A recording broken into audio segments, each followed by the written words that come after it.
आता पुढची बातमी आहे ती नेत्यांच्या वर्तनाची। देव आहे का असा प्रश्न काही दिवसांपूर्वी राज ठाकरे यांनी उद्धव ठाकरेंच्या बाजूला बसून एका मुलाखतीमध्ये विचारला होता। देव असेल तर जे राजकारण चालू आहे ते कसं चालू देतो असा प्रश्न विचारणारे हे ठाकरे बंधू चक्क मुंबादेवी देवळामध्ये दिसले। मुंबादेवीला नमस्कार करण्यासाठी ठाकरे सहकुटुंब देवळात गेले।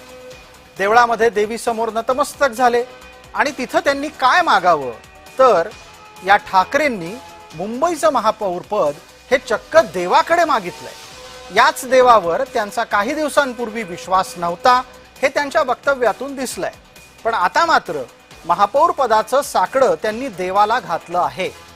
विशेष बाब यातली आणखी एक आहे, ठाकरेंनी सध्या गुजराती, मारवाडी, जैन, थोडक्यात अमराठी माणसांच्या विरोधामध्ये एल्गार पुकारलाय।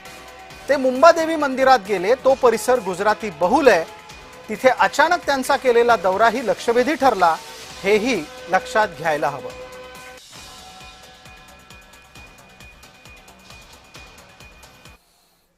दरम्यान राज ठाकरेंचं जुनं वक्तव्य ज्यात त्यांनी देवावरच अविश्वास व्यक्त केला होता ते आणि त्याच्याच जोडीला त्यावर आलेली राहुल शेवाळेंची प्रतिक्रिया आता आपल्या समोर आहे। ज्या प्रकारचं राजकारण आता सध्या महाराष्ट्रामध्ये देशामध्ये चालू आहे, मला खरंच प्रश्न पडतो, देवी देवता आहेत का? आणि आहेत तर हे ते फक्त हे का बघत बसलेले आहेत? आणि एवढे देव 33 कोटी एवढे जर आहेत तर ते काय हे या सगळ्या गोष्टी का बघत बसलेत?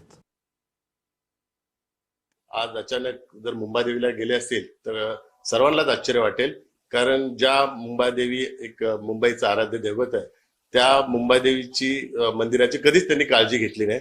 मुख्यमंत्री असताना जो मुंबादेवी सुशोभीकरणाचा आराखडा आहे त्याबद्दल कधीच त्यांनी निर्णय घेतला नाही। माननीय एकनाथ शिंदे साहेब ज्यावेळी मुख्यमंत्री झाले त्यावेळी मुंबादेवी सुशोभीकरणाचा प्रकल्प हाती घेतला आणि त्याकरता यूडी डिपार्टमेंट असेल आणि राज्य सरकारकडे मोठी अशी आर्थिक तरतूद करण्यात आली, तिथले कामही हाती घेण्यात आलं, तिथले पार्किंगची व्यवस्था। त्यामुळे मुंबादेवी कोणाला पावेल हे 16 तारखेला आपल्याला रिझल्टच्या माध्यमातून दिसून येईल।